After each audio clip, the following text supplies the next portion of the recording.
Bonjour à tous et bienvenue dans cette nouvelle vidéo sur le chapitre sur les statistiques. Aujourd'hui, nous allons apprendre à déterminer une médiane d'une série statistique. Alors, la médiane, je te rappelle la définition, c'est la valeur de la série statistique qui partage la série en deux groupes de même effectif.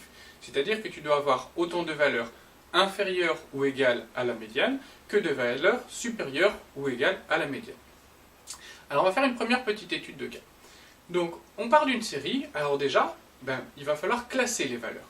Pourquoi? Parce que pour savoir combien il y a de valeurs inférieures ou égales ou supérieures ou égales, il faut que les valeurs soient ordonnées par ordre croissant. Donc on y va, ici, on ordonne notre série, donc 5, 8, 12, 13, 14, 15 et 17. Alors si tu regardes bien, il y a 7 notes, donc un effectif total de 7. On va partager cet effectif total en deux, donc si on fait 7 divisé par 2, ça fait 3,5. Alors il ne peut pas y avoir 3 valeurs et demie avant et après, donc en fait on va mettre 4 valeurs avant et après. Pourquoi 4 valeurs dans chacun des deux groupes? Tu vas me dire 4 plus 4 ça fait 8 et on n'a pas 8 valeurs. Oui, mais dans la définition on te dit que tu dois avoir au moins autant de valeurs inférieures ou égales que de valeurs supérieures ou égales. Ça veut dire qu'on va en mettre 4 dans chaque groupe et que la quatrième valeur, elle appartiendra aux deux groupes, au groupe des valeurs inférieures ainsi qu'au groupe des valeurs supérieures. Donc notre médiane, c'est tout simplement la quatrième valeur de cet effectif. Si tu regardes ici, la quatrième valeur, c'est quoi? Eh bien, c'est la valeur 13. Et effectivement, si tu regardes les notes de Lina, elle a bien eu au moins la moitié de ses notes inférieures ou égales à 13, puisqu'elle a 4 notes inférieures ou égales à 13. Et elle a eu au moins la moitié de ses notes supérieures ou égales à 13, puisqu'elle a aussi 4 notes supérieures ou égales à 13. Voilà, pour cette première étude. Ici, tu remarques que l'effectif était impair. Quand l'effectif est impair, la médiane est une des valeurs de la série. Deuxième cas d'étude maintenant. Alors dans ce deuxième cas d'étude, les valeurs, à nouveau, on va les classer par ordre croissant. Alors ici, on a gagné un petit peu de temps, elles sont déjà ordonnées.